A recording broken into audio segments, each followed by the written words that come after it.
Oh man, check, check, check, check, check. Yeah, no, I'm back on. It's just crazy because shout out to the homie Bryce. He brought it to my attention. He brought some more stuff based off the things that I posted yesterday, in regards to the Anthony Joshua car accident. God bless the dead. His partners that passed away in that tragic event. That it's super ironic, right?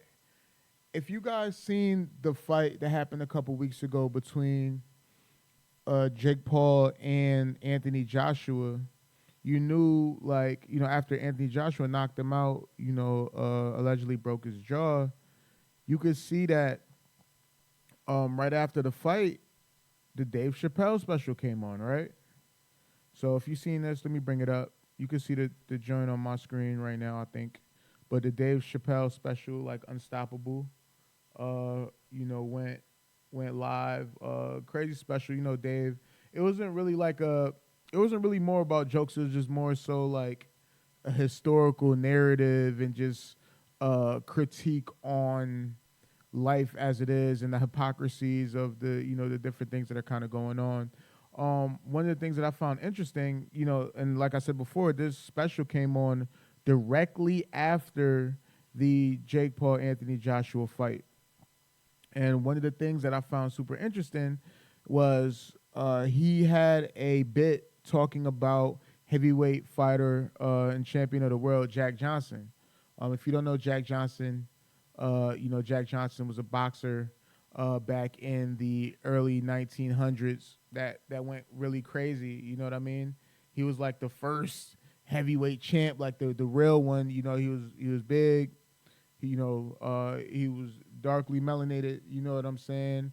And he was just running through people. You know what I mean?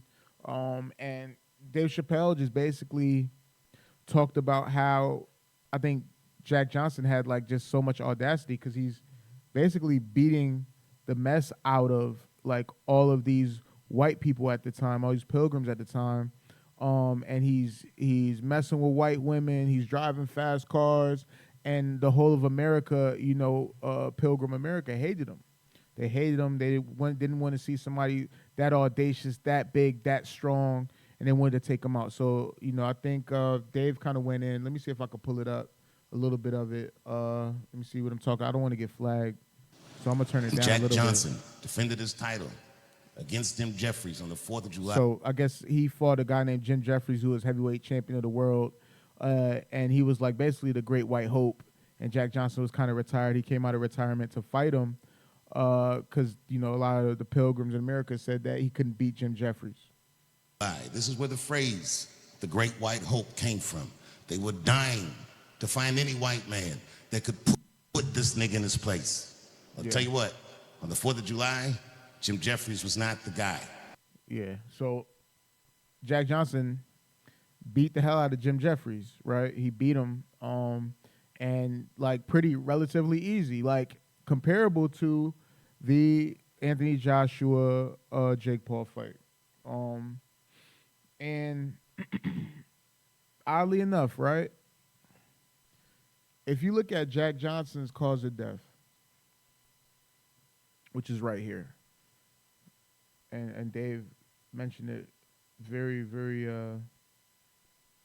eloquently, right? So Jack Johnson died in a car accident in 1946. And he was speeding down a country road, I guess south of the Mason-Dixon south of Mason-Dixon, North Carolina. He struck a utility pole of Franklinton, and he was taken to the closest hospital that accepted black patients, St. Agnes, where he died of his injuries.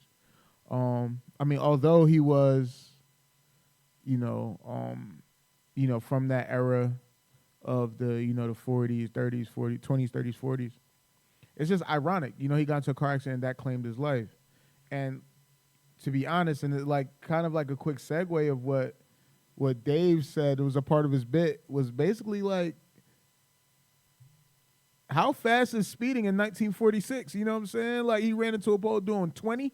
You dig? Like 30? Like, what is that? You know what I'm saying? But, I don't want to joke too much on it. Let me see if this joint say anything. I don't want to get flagged. Used to be Only white fighters had that distinction. Not because black fighters won. So yeah, he just goes a little bit more into the joint, but In boxing carried the fight, which means he could have knocked him out in the early rounds. He could have knocked him out in the early rounds. He wanted to make it look good. He could have knocked him out in the early rounds. He didn't want him to die. He wanted to make it look good. What does that sound like? Sounds like Anthony Joshua, Jake Paul. But when he got sick of it, because back then it wasn't no like 15-round fights. Niggas just fought till they couldn't fight anymore. Yeah. When Jack Johnson got bored. When Jack Johnson got bored, knocked him out. Smooth. What happened with you know, let me see, Anthony Joshua knockout. So yeah, Anthony Joshua, he got bored, and this is what happened. You dig? Like, boom, boom, boom. I gotta like mute it. Like, you see, I was gonna see the end, bro. He knocked him out. He got bored and knocked him out. You know what I'm saying? So, just ironic. Like, look at the parallels. Put him away with a vicious right hook, and you see a vicious right hook. He put him away with the vicious right hook. Look, look, look, look. He put him away with the vicious right. Yo, you can't. Yo, real life is stranger than fiction. I swear to God. Real life is stranger than fiction. If I'm lying, I'm flying. God strike me down right now, but don't let me see 2026. Fact.